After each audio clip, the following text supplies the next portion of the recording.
Welcome to my channel Alien Signal. The first thing Commander Rovith of the Kethari Dominion learned about Earth was that humans were loud. They spoke loudly. They argued loudly. They broadcasted music into space loudly. Their cities roared with engines and voices and defiance.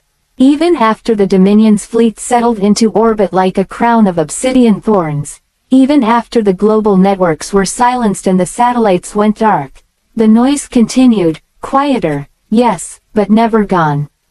Rovith despised it. He stood on the balcony of the Dominion's temporary planetary command tower, a spire of matte black alloy extruded from the ruins of what humans had once called New York City. Below him, the city's grid had been reorganized into sectors. Patrol craft drifted between skeletal skyscrapers. Dominion banners shimmered in the smoke-streaked sky. Earth had fallen in 6 days. Not because humans were weak. Far from it. Their defensive fleets were primitive but aggressive.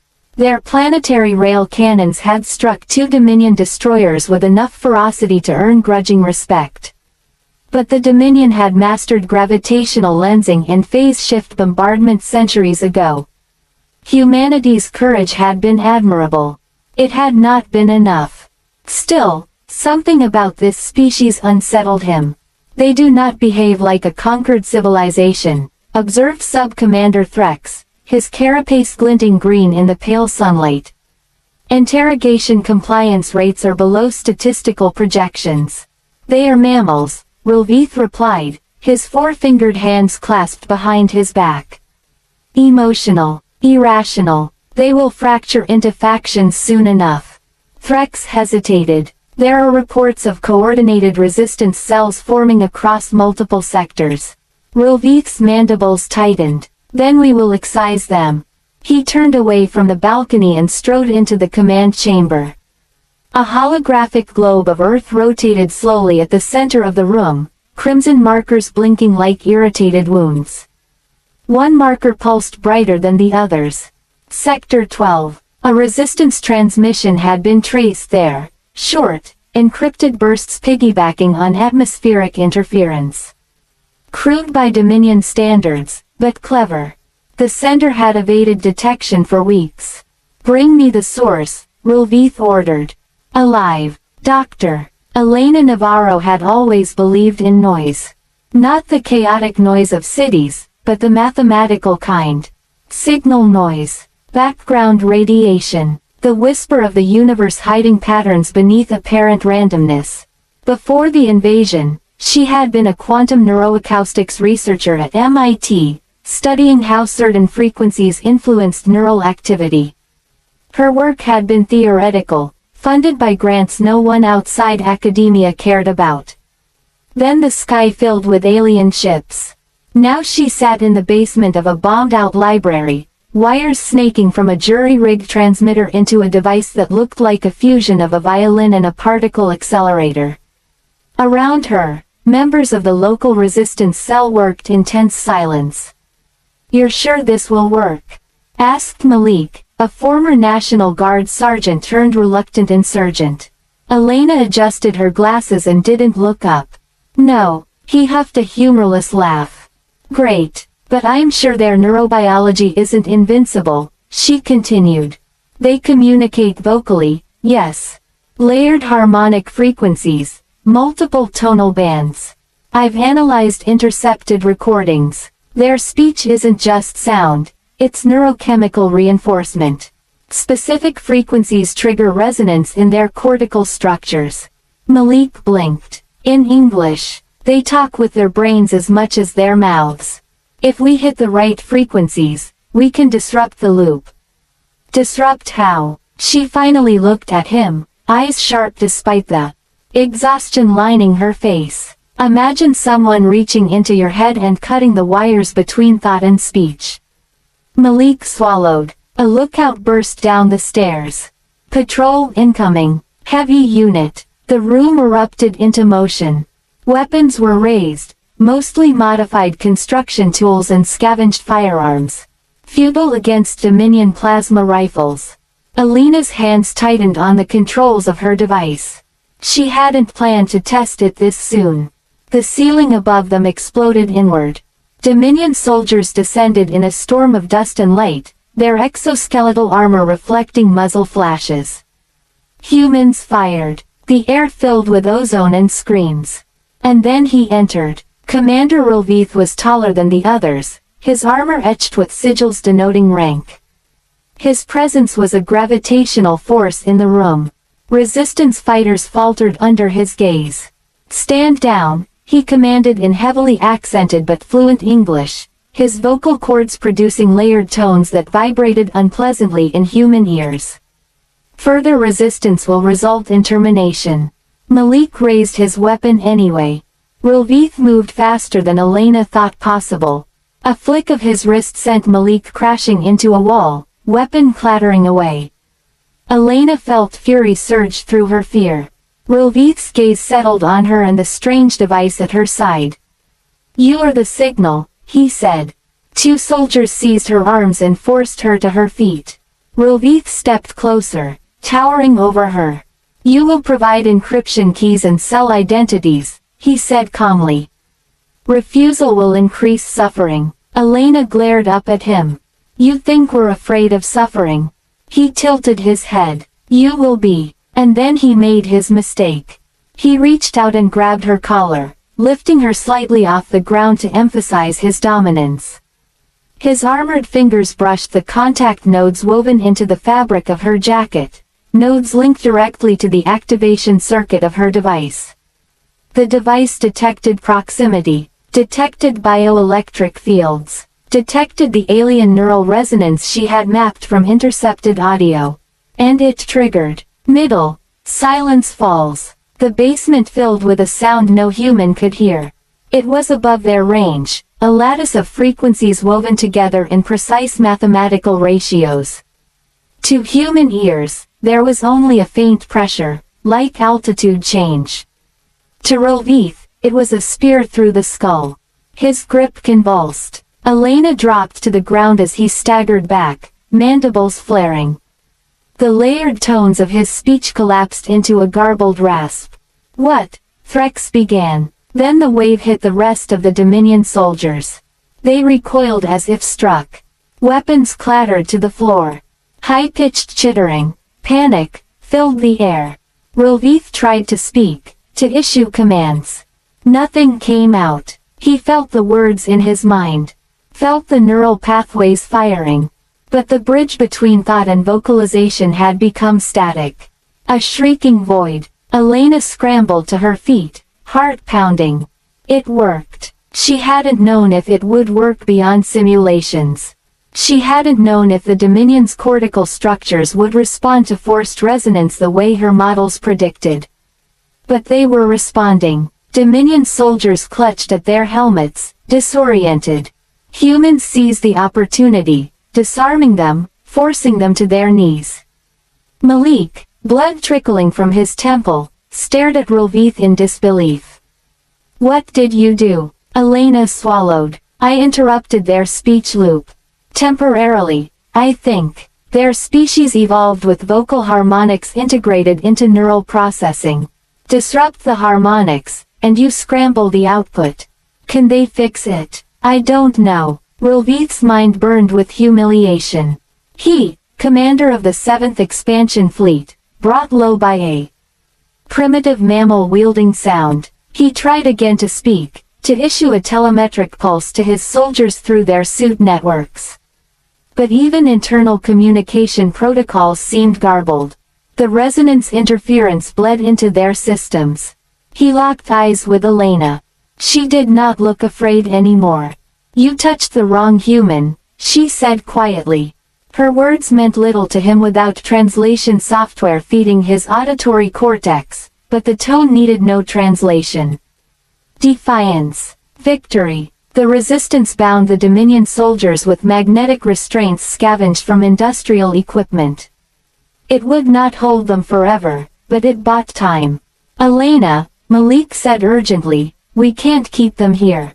Reinforcements will come." She nodded. "We won't." Her mind raced. If the effect was localized, the Dominion would adapt. shield their neural frequencies, adjust their speech patterns. But if she amplified it, broadcast it. She looked at the jury-rigged transmitter. "We're going to make some noise," she said.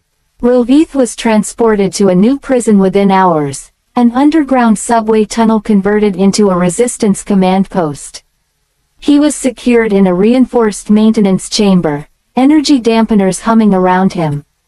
He could still think clearly, could still see, hear, analyze. But he could not speak. For a Kethari, speech was more than communication. It was identity, authority, status. The tonal complexity of one's voice conveyed lineage, experience, dominance. Silence was degradation. He watched as humans moved around him with controlled urgency. They were inefficient compared to Dominion logistics, but adaptable. Always adapting. Elena entered the chamber alone. She carried a portable version of her device, smaller but humming faintly. "You understand me," she said, activating a translation app on a tablet. The synthetic Dominion voice echoed her words in his language. Rilvith's eyes narrowed. "I won't pretend this isn't personal," she continued. "You've killed millions. You've enslaved billions. But this," she gestured at his throat. "This isn't revenge. It's leverage." He attempted to lunge at her, but the restraints held. She flinched, but did not retreat. "I studied how sound shapes the brain," she said. "Humans use rhythm and melody to teach children, to coordinate armies, to heal trauma. Your species evolved something similar, but deeper. Your neural speech centers are entwined with executive function. I don't think you can coordinate your forces effectively without vocal harmonics." Rilvith felt a flicker of unease. Had she crippled the Dominion's command structure? As if on cue, alarms echoed faintly through the tunnels. A runner burst in. "Elena, it's working. Intercepted Dominion channels are collapsing. Their commanders can't issue synchronized orders. Units are acting independently." Her breath caught. She hadn't dared hope the disruption would propagate through their communication hierarchy. But if field commanders relied on vocal harmonics for encrypted command chains. She looked back at Rilvith. "You built an empire on your voices," she said softly. "We're going to take it apart with ours. And humanity speaks." Within days, the resistance had done the impossible. Using captured Dominion transmitters, Elena and her team broadcast the harmonic disruption signal globally. It wasn't powerful enough to cause permanent damage, but it didn't need to. Every time a Dominion commander attempted to coordinate a large-scale operation, the interference scrambled their speech centers. Orders dissolved into silence. Fleets drifted in orbit, awaiting instructions that never cohered. Human militaries, though battered, seized the initiative. Fighter jets and submarines struck at isolated targets. Hackers exploited the breakdown in command authentication. Resistance cells rose in synchronized uprisings. The Dominion had superior technology. But technology required coordination, and coordination required communication. Rilvith was eventually brought to the surface, escorted through streets now alive with cautious hope. Fires still burned, buildings still lay in ruins. But humans walked upright. He was placed before a makeshift tribunal, representatives from dozens of nations, patched together through fragile alliances. Elena stood among them. A device rested at her side, its hum a reminder. "You invaded our world," she said, her voice amplified to carry across the square. "You thought strength was measured in firepower. In how loudly you could shout commands across the stars." Rilvith glared at her, silent fury radiating from him. "You touched one human," she continued. "You tried to intimidate us. To reduce us to silence." She stepped closer. "But humans have survived ice ages. Plagues. World wars. We argue. We sing. We whisper secrets and broadcast dreams into space. Our voices are messy, imperfect, loud, A murmur of agreement rippled through the crowd. "And when you tried to silence us," she said, "we learned how to silence you." She signaled to a technician. The device powered down. For the first time since the basement encounter, the interference ceased. Rovith felt the pathways in his mind reconnect. The bridge between thought and speech reformed like a thawing river. He drew in a breath. He could speak again. The crowd tensed. He looked at Elena, at the humans surrounding him, at the planet he had been sent to conquer. And in that moment, Rovith understood something the Dominion had never calculated. Humans weaponized everything. Fire, atoms, information, even sound. He could order orbital bombardment. His fleet still had the power to scorch continents before the interference resumed. Millions more would die, but the Dominion would bleed for it. A prolonged war against a species that turned its own biology into a battlefield variable. A species that did not fracture under occupation but adapted. He straightened. When he spoke, his voice carried none of its former arrogance. "We misjudged your species," he said slowly.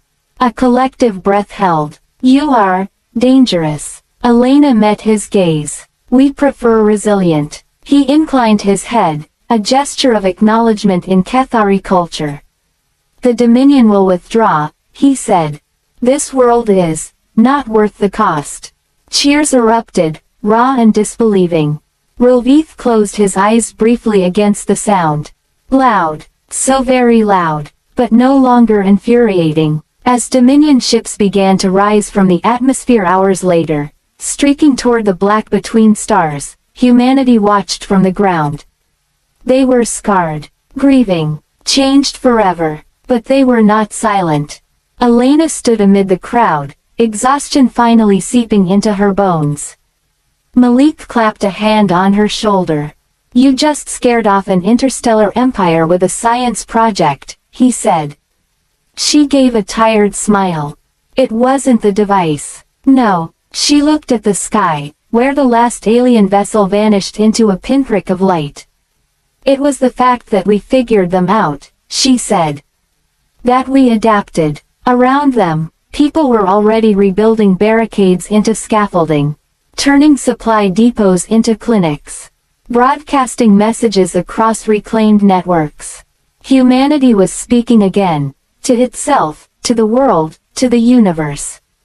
And somewhere, far beyond Earth, the Kethari Dominion would remember the lesson etched into their commander's pride. Never underestimate a species that turns silence into a weapon. Never touch the wrong human. Thank you for listening. Subscribe for more cinematic science fiction stories.